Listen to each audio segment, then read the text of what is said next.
Hello, Wharton Warriors. Today, I'm going to tackle some essential probability questions that are commonly featured in internship interviews for major finance and tech companies like Goldman Sachs, Lyft, Spotify, and Quora.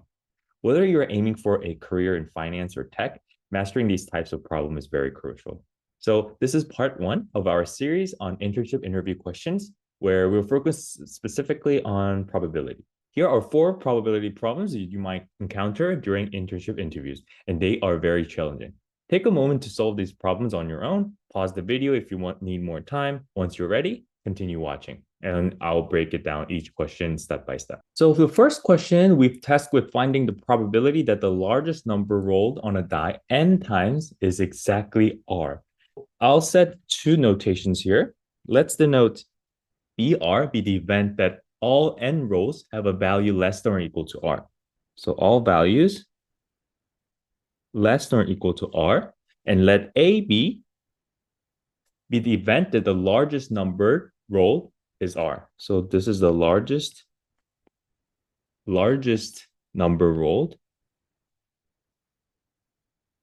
in r. So the probability of event BR is given by, we can write this as r over 6 times n. So each row has r favorable outcomes out of 6 possible outcomes.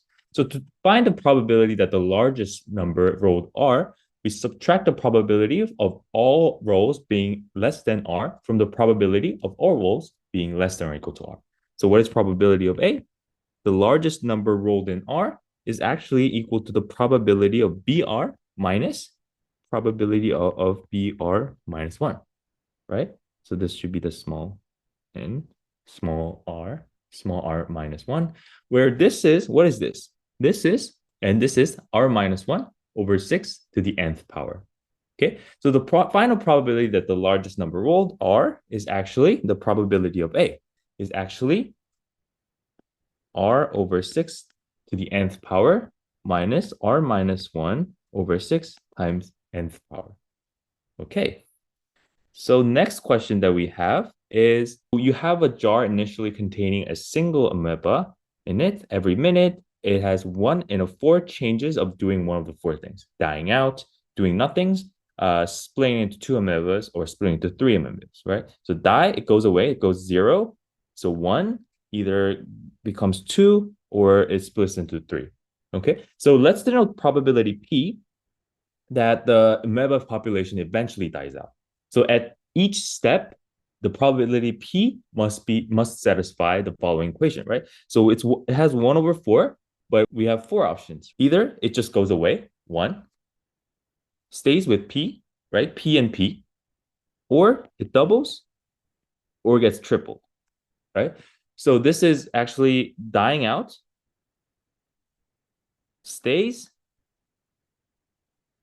and this gets doubled and tripled. So we have an equal chance of that. Let's solve the equation. So we can multiply 4 to each side. So 4p equals 1 plus p squared plus p cubed. Now let's rearrange this. So I can do p cubed plus p squared. If I move this one here, I would say minus 3p plus 1 equals 0. Right? So we have to solve this cubic equation. What we have to do is find the rational roots. So can we try from 1? So if we try p equals 1, it gives us 1 plus 1 plus 3 minus 3 plus 1, which is 0. And for case negative 1, it gives us negative 1 plus 1 plus 3 plus 1, which is not 0. Okay, so this is not a root, but this is a root. Okay, since p equals 1 is a root, so this means that p minus 1 is the factor of this cubic rational. So this can be further simplified. P minus 1 and p squared plus 2p minus 1 equals 0, right? And we already got p equals 1, and we have to solve the quadratic equation for this. We can use quadratic formula.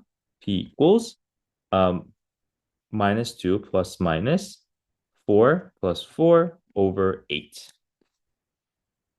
over 2. right? So this is actually minus 2 plus minus 2 root 2. Oops.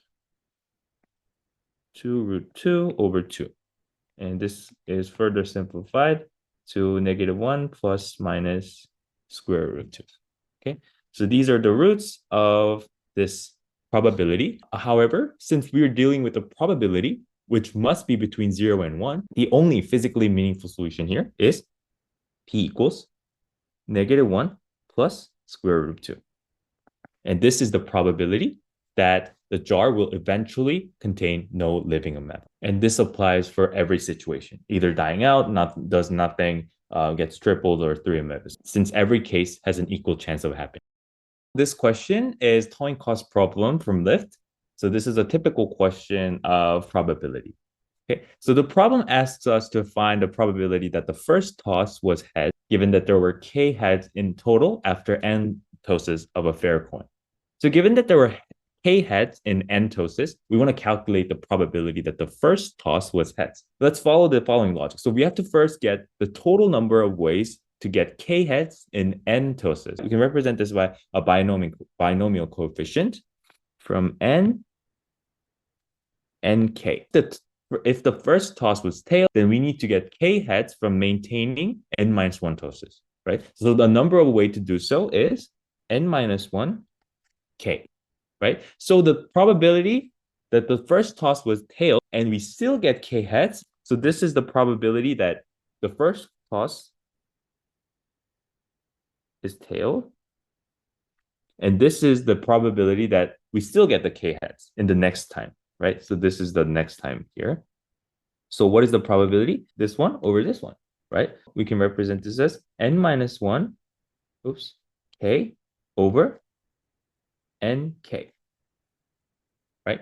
So what is this? This is n minus 1 factorial over n minus 1 minus k factorial and k factorial, and over n factorial, n minus k factorial, and k factorial, right? So this can be eliminated. These can be eliminated with leaving n here.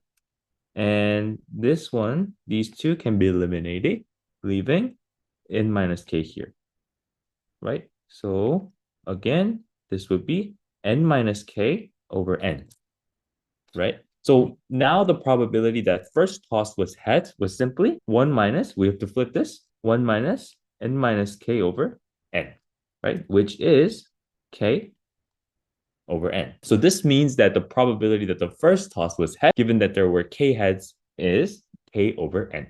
And finally, this is our last question on probability of draws being larger than a given value.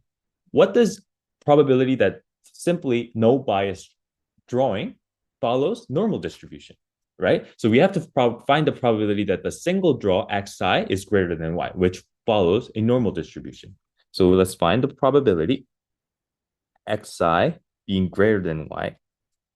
What is this? This is, we need to flip this, 1 minus probability xi less than y, because this is how the normal distribution works. We normally want to simplify something is less than something. And this equals 1 minus, since it follows normal distribution, this applies 1 y minus mu, and we divide by the standard deviation, right? This is part of standardization. And let p be the probability, 1 minus normal distribution CDF of y minus mu over sigma. So this is the probability that exactly k out of n draws exceed y. So k out of big N draws exceed y, right? This is modeled by binomial distribution, right? So the probability of k successes is actually equal to, we are choosing k, the number of choosing k from n, pk, and 1 minus pk. This follows binomial distribution, and n minus k, right? So this is the probability that the draws were larger than the sum value of y. Okay, so thanks for working through these problems with me. And if there are any questions, please leave them in the comments, and I'll see you next time. Bye.